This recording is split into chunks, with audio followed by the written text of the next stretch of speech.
Move on here to the race for the U.S. Senate with Joe Lieberman. He said in the past week that he is not ruling out running as an independent. Let's go to the tape here, what he has to say. Yeah, because I feel, well, first of all, I'm very confident about the primary. But, you know, ultimately, I want to give all the voters in the state a chance to say whether they want me to continue to serve Connecticut. I feel very strongly that I have a lot that I can give the state, built on my seniority and my independence over the next 6 years.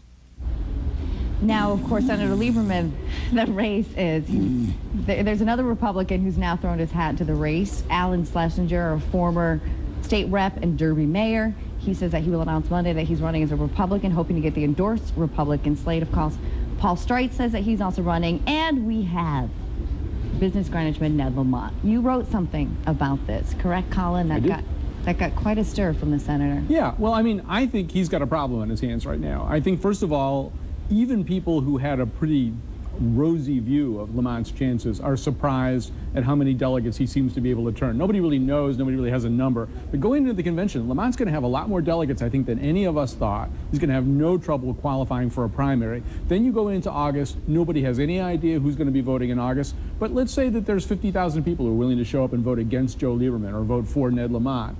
You know, and if 100,000 people, which I think is a pretty good guess for how many people might vote in August, vote, he's got a nail-biter. He's got a real nail-biter on his hands, and that's why he's talking about running as an independent.